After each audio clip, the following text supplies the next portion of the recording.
ত্রিপুরা তফসিলি জাতি সমন্বয় সমিতি অর্পণ করবেন ত্রিপুরা তফসিলি রাজ্য ভাস্কর্যের আহ্বায়ক বিধানসভার প্রাক্তন উপাধ্যক্ষ কংগ্রেস সিপিআইএম রাজ্য কমিটির অন্যতম সদস্য কংগ্রেস ত্রিপুরা তফসিলি জাতি সমন্বয় সমিতির অন্যতম সদস্য কংগ্রেসের রাজ্য সারা রাজ্যব্যাপী আমাদের প্রিয় কবি, লেখক, সাহিত্যিক, এ রাজ্যের অন্যতম রাজনৈতিক ব্যক্তিত্ব, দলিত, শোষিত, বঞ্চিত, শ্রমজীবী অংশের মানুষের প্রিয় নেতা কমরেড অনিল সরকারের ৮২তম জন্মবার্ষিকী পালন করার সিদ্ধান্ত আমরা গ্রহণ করি। আজকে আমরা কেন্দ্রীয়ভাবে সিটি সেন্টারের সামনে আগরতলার এই কর্মসূচিতে আমরা মিলিত হয়েছি। এখানে প্রথমেই আমরা কমরেড অনিল সরকারের প্রতি আমাদের সংগঠনের তরফ থেকে শ্রদ্ধা জ্ঞাপন করছি। আমরা এমন একটা সময়ে আজকে উপস্থিত হয়েছি যেই সময় আমাদের দেশে একদিকে অর্থনৈতিকভাবে যেমন আক্রান্ত, তেমনি মনুবাদী দৃষ্টিভঙ্গিতে আরএসএস পরিচালিত বিজেপি সরকারের এই সময়ে সবচেয়ে বেশি আক্রান্ত দলিত, শোষিত, নিপীড়িত মানুষ, তাদের জন্যে সারা জীবন কাজ করে গেছেন কমরেড অনিল সরকার। অনিল সরকার অবিভক্ত ভারতের কুমিল্লার লক্ষ্মীপুর গ্রামে জন্ম, সেখান থেকেই পড়াশোনা শুরু করেছিলেন। অত্যন্ত মেধাবী ছাত্র ছিলেন। তারপরে এই রাজ্যে এসে এখানে এমবিবি কলেজ, তারপরে কলকাতায় পড়াশোনা করে এই রাজ্যে এসে শিক্ষকতা দিয়ে শুরু করেছিলেন।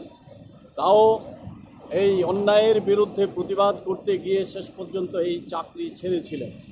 আপনারা জানেন যে এই কমরেড অনিল সরকার এই রাজ্যের শোষিত, বঞ্চিত, নিপীড়িত মানুষের যে তাদের শোষণ, সামাজিক শোষণ, অর্থনৈতিক শোষণের বিরুদ্ধে মানুষকে সংঘবদ্ধ করার জন্যে সারা জীবন লড়াই করে গেছেন।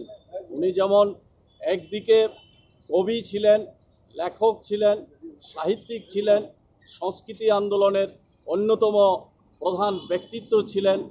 শিক্ষক, কর্মচারী, ছাত্র, যুব সংগঠন গড়ে তোলার কষ্টে কমরেড অনিল সরকারের অবদান অবস্মরণীয় হয়ে থাকবে।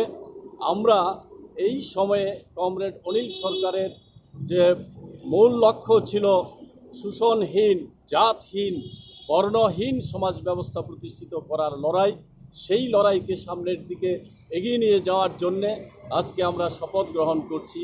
কমরেড অনিল সরকারের হাতেই গঠিত হয়েছে এই রাজ্যের তফসিলি অংশের মানুষের সংগঠন, মৎস্যজীবী ইউনিয়ন, সভা সুন্দর উন্নয়ন সমিতি, চর্মশিল্পী সমিতি, হরিজন উন্নয়ন সমিতি, এই সমস্ত সংগঠনগুলিকে নিয়ে ত্রিপুরা তফসিলি জাতি সমন্বয় সমিতি গঠিত হয়েছে, যা আমরা আজকে এই লড়াই করে এগিয়ে যাচ্ছি। তেমনি সর্বভারতীয় ক্ষেত্রে এই দলিত শোষিত মানুষের লড়াইকে এগিয়ে নিয়ে যাওয়ার প্রশ্নে দলিত শোষণ মুক্তি মঞ্চ, দলিত শোষণ মুক্তি মঞ্চ গঠিত হয়েছে। তার পেছনেও কমরেড অনিল সরকারের অবদান ছিল।